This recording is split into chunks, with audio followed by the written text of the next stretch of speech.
We do have a few minutes left, so that's good. I'm going to invite the panelists to come up here. We're going to move the microphones out so that we have a lot to think about and react to from this series of presentations. But I would encourage you to come forward with questions. This is quite an opportunity to have this group and be able to really tap their knowledge. So do I see people? Yes? Yes, thank you. If before you speak, could you say your name and the organization you're with? Thank you. Yes, I'm Phyllis Ellen. I'm with the U.S. National Park Service, our World Heritage Program. And my question, I suppose, is for any members of the panel who would like to answer. And it has to do with how expanding notions of cultural landscapes work with the need to still establish defined boundaries for designation and also for management, even more so.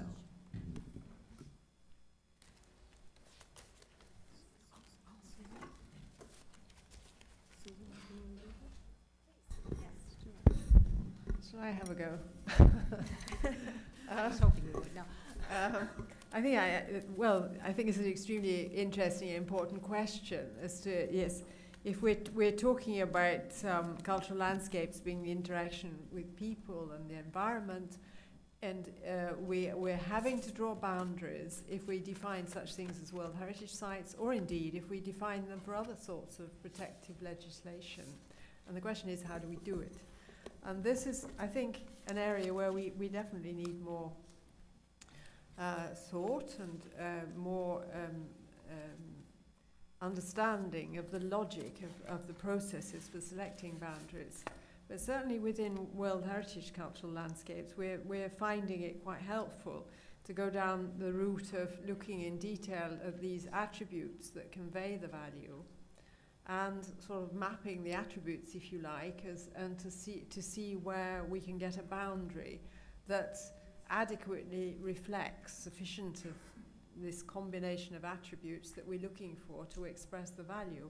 Of course, boundaries are arbitrary, and I think we have to understand they're arbitrary, and we have to understand that what's beyond the boundaries is also important. So there has to be some notion that the attributes that convey value don't just stop at the boundary.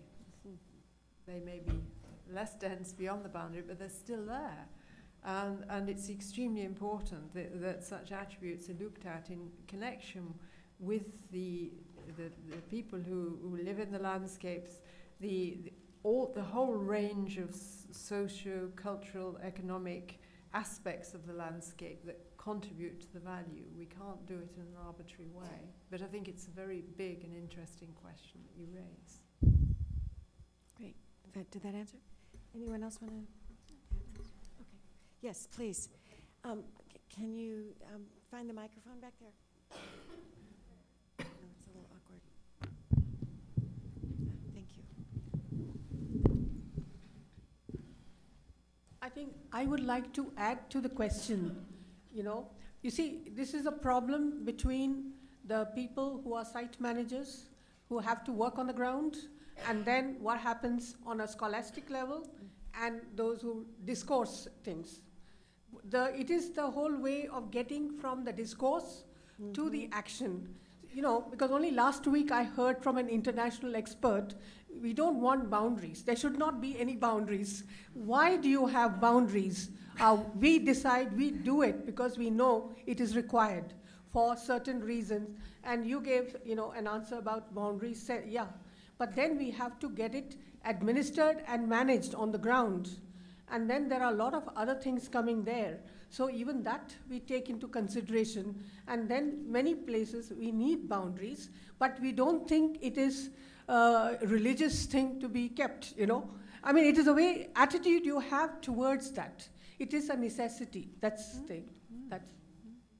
Great, thank you. And I just point out that there is a management panel also coming up tomorrow, I think it is. So I think this is also a good time to go into that. Yes, George, did you have a comment? Thank you. Thank you very much. My name is George Abungu. I'm from Kenya. This is basically a very short comment. I really like this particular discussion, which looks at the future, the past, and reflecting on the future, because I think it's very important as we come to celebrate the 40th anniversary that we can start to think in the future. But can we say that one of the most important elements of this convention, and this is a true convention, is that it's very adaptable to change, in that through the operational guidelines, we have been able to move away from the very fixed notion of cast in stone into interpreting, reinterpreting the convention and bringing all these issues of culture and nature, of communities, sustainable development, and so on. Now, I also like the issue of resilience, where I think, Susan, you were talking about, rather than preserving, we are actually sustaining the OUV. And also the issue of this issue of natural heritage. And Letizia, maybe you can comment on that, and Susan. Susan, you did mention something like there are few pure natural heritage. Do we have anything like pure? Because pure nature, I mean, if humans have been interacting with nature all this time, is there anything pure? Because even in the Amazon now, it has been shown that people lived in the Amazon before it became very forested, even after it was forested. A place like Angkor Wat, that it was 1,000 square kilometer low density urban area in the 12th, 13th century, as opposed to the little one that is marked by archaeologists. So where is the boundary? I think this question of boundary, this question of pureness is a little bit arbitrary. And I think at the end of the day, we may have a problem, just as we are having in the issue of the discussion about the definition. The last comment, which comes from Letizia, and I like the element of this, we remove something, and then later we realize that we have a little problem. For example, human nature, the human environment element. Don't you think by removing that, we are in danger of going back to the old pack mentality of the 60s and 70s, where humans are a threat to nature and natural sites? They have to be out. They don't have to be inside, as was shown by our colleague from Spain, showing that picture of inside, outside. Don't you think by doing that, so we need to find ways of probably bringing this back, especially if IUCN is going to use this as an excuse to exclude people? Thank you. Thank you, George. There's quite a lot in there. I don't know what sequence. Letitia, do you want to respond? And maybe Susan, if you want to. Yes, I'll try to give it a go. No, I think the points you raised are extremely important. And that's what I said in the beginning for my presentation, that IUCN is making an effort on revisiting the way it approaches its work on the cultural landscape, but also this idea of the interaction between the man and nature. And precisely was George has put it, we probably realize that we missed something there and that we need to have a further look at it. And that's why I think it's so important to have discussions and conferences like this that can inform what we are doing, because sometimes I think, and Susan might have a different perspective, she might agree with me, is that in terms of the work of the advisory body, sometimes we're so focused on what we need to provide on a daily basis to the committee that we don't have that much of that opportunity to really reflect and look for further input from the outside. And I think the role of universities in this is extremely important.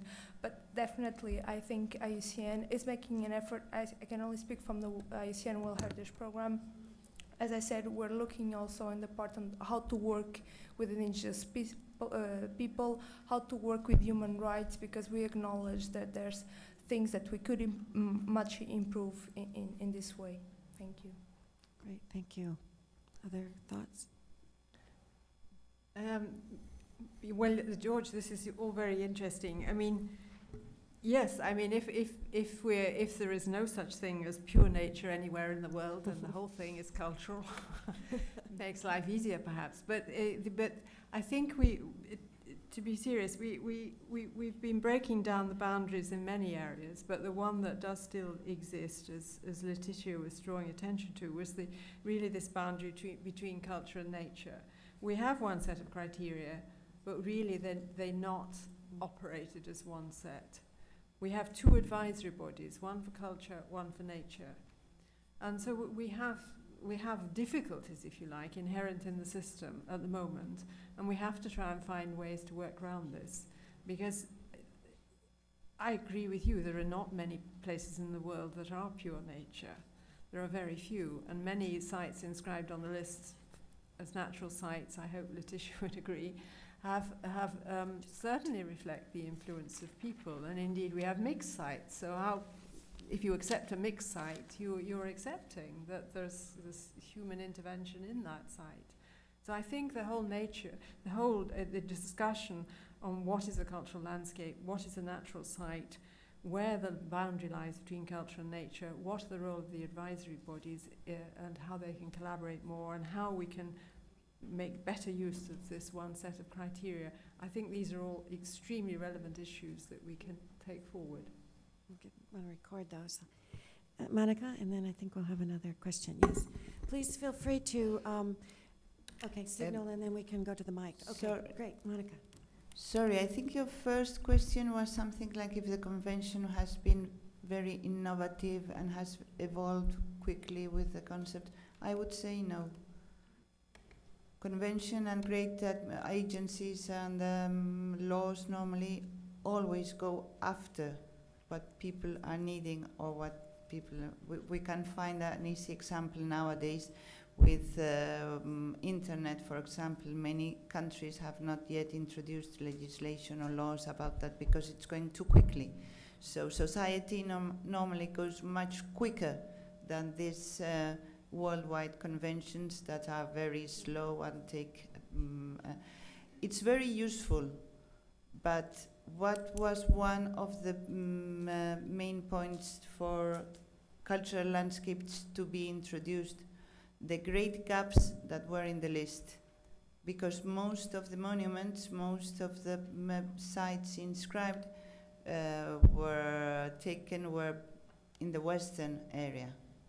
So for me, the convention reacted quite slowly and very late, because there was a huge, and there still is, a huge difference. And that was one of the main reasons, I think, Susan, also about, apart from considering cultural landscapes as this relation between, that was the filling in the gaps was one of the very important, but the gap was huge, and it still is. So I think there's a great way still to go.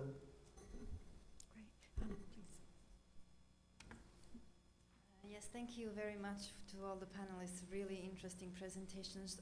Just one little comment with regard to this last question is also that there are different designations also. World Heritage is one of them. There are certainly others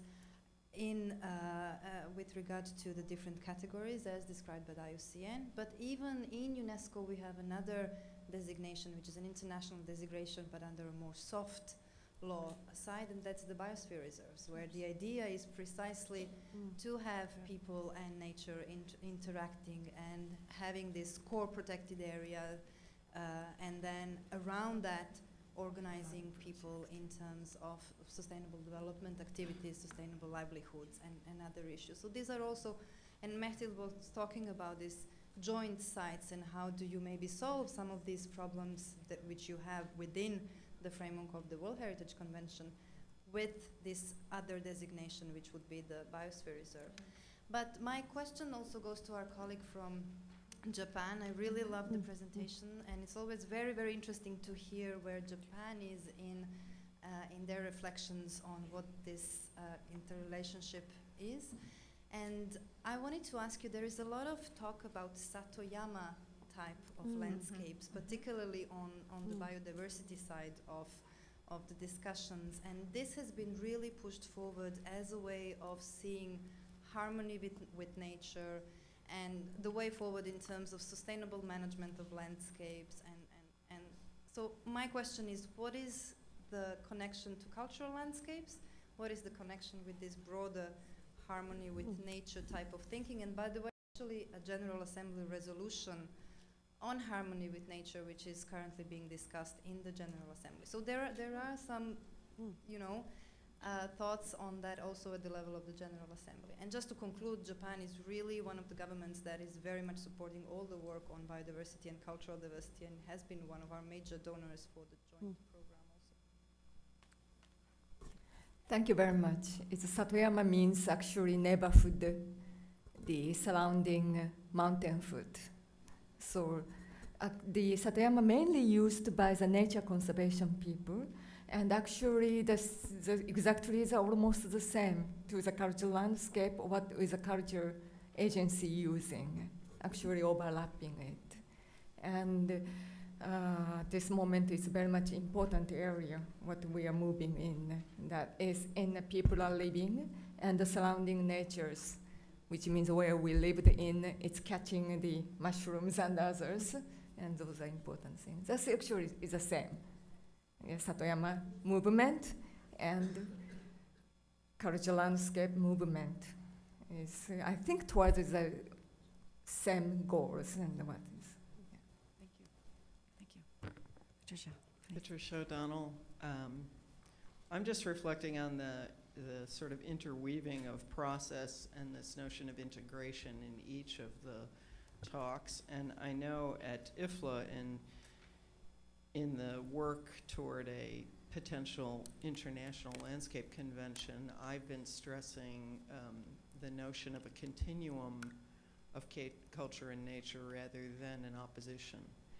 And I think that we've adopted that in much of our language, that this notion that cultural values and natural values exist side by side, and that in some places, yes, okay, we don't have pure nature anymore, but there's pure-er nature and less-er culture and more culture and less nature. And I think if we maybe consider more away from our silos, away from our structures where we have always had a culture advisor, a nature advisor, a culture department, a nature department, a science, and a people, we can think more about the continuum. I think each of you spoke to this in some way, but I think the notion of this nature-culture continuum where values of each are present, perhaps to lesser and greater degrees, is really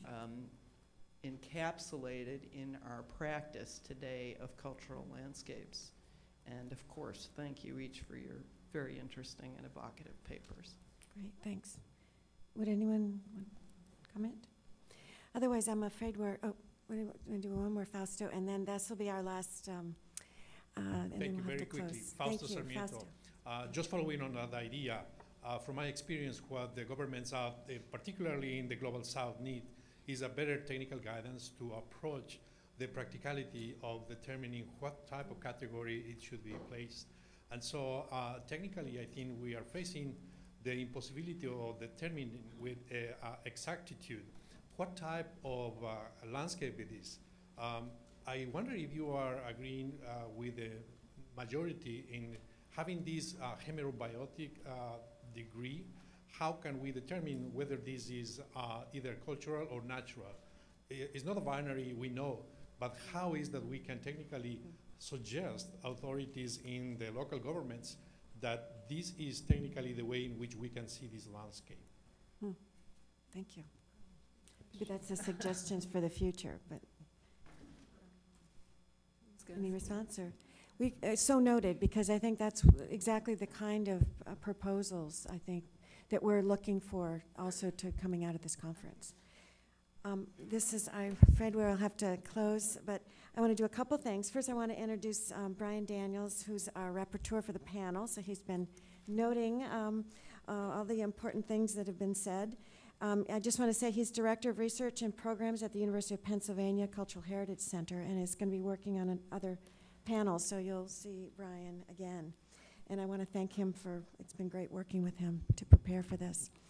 I just want to have one closing comment, and that is, I was very struck, two things, is sort of his image of the World Heritage in a lot of the international conventions, and yet we have to find a way to bring that very realistically, as our colleague here talked about, to people on the ground. And I think it's very encouraging that the World Heritage 40th has talked so much about local communities as well as sustainable development. So I think our dialogue here is fitting right into really talking more about how we do that, because I think there are some gaps perhaps that people feel, and that could be very constructive.